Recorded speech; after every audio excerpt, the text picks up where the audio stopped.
password you've used for 10 years just appeared in a breach file. And somewhere, a machine just finished guessing the rest. You didn't get an email about it. No alarm went off. Your account still opens when you type the same word you've typed 1,000 times. So it feels safe.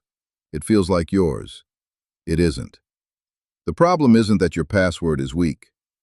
The problem is that the whole idea of a password is obsolete, and almost nobody told you. Think about what a password actually is. It's a secret you carry in your head. The entire system depends on one fragile assumption, that you, and only you, know it. But you don't keep it that well. You reuse it. You pick something you can remember, which means something a stranger can guess. You type it into a page that looks real but isn't. The secret was never really a secret. It was a habit. And habits leak. They've already leaked. Billions of email and password pairs sit in databases that anyone determined enough can find.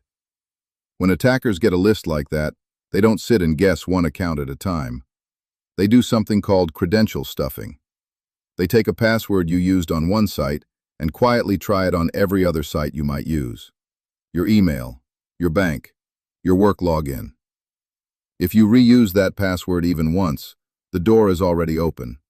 You just haven't heard it swing. Now add the part that changed everything. Artificial intelligence. This is not a future threat. This is today. AI looks at the patterns in those billions of leaked passwords and learns how people think. The way you swap an A for an at.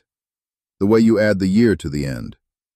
The way you build a password that feels clever but follows the same rules as a million others.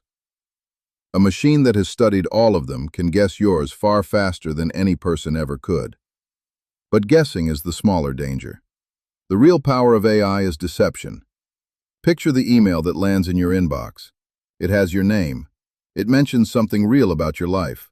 The grammar is perfect. The tone matches the company it claims to be. It asks you to confirm your login just to be safe. A few years ago, scam messages were easy to spot. Clumsy, generic, full of mistakes. Now AI writes them flawlessly, by the millions, each one tailored to the person reading it. It can clone a voice from a few seconds of audio. It can fake a face on a video call. The trick that steals your password no longer needs to fool you with a bad copy. It can fool you with a perfect one. So here is one stolen login, step by step, as it really happens. Your password leaks in a breach you never hear about. An AI tool finds it and recognizes the pattern. A convincing message arrives asking you to verify your account. You click because it looks exactly right. You type your password into a page that isn't real. Now they have it. And because you reused it, they don't have one account, they have several. No locked door was broken. You handed over the key, politely, because the request looked like it came from someone you trust. That's the present. Now look at the horizon, because there's a second threat coming, and it's important to describe it honestly. Quantum computers. You've probably heard that quantum computers will break all encryption instantly. That's not true, and the exaggeration actually makes you less safe, because it hides what the real risk is. So let's be precise. There are two kinds of quantum threat, and they're very different. The first comes from something called Shor's algorithm. It threatens public key cryptography, the math called RSA and ECC that protects the green padlock in your browser, your secure connections, your digital signatures. That's the backbone of trust online, and a strong enough quantum computer could one day break it. The second comes from Grover's algorithm, and it's milder. It speeds up plain brute force guessing of symmetric keys and password hashes, but only by a square root factor. It roughly halves the strength. A long password with strong hashing still holds up. So no, quantum does not instantly crack every password. The danger that should actually concern you is quieter, and it's happening now. It's called harvest now, decrypt later. Attackers don't need a quantum computer today to benefit from one tomorrow. They can copy your encrypted data right now, store it, and wait. The day a powerful quantum machine exists, they decrypt everything they've been hoarding. The secrets you send today could be opened years from now.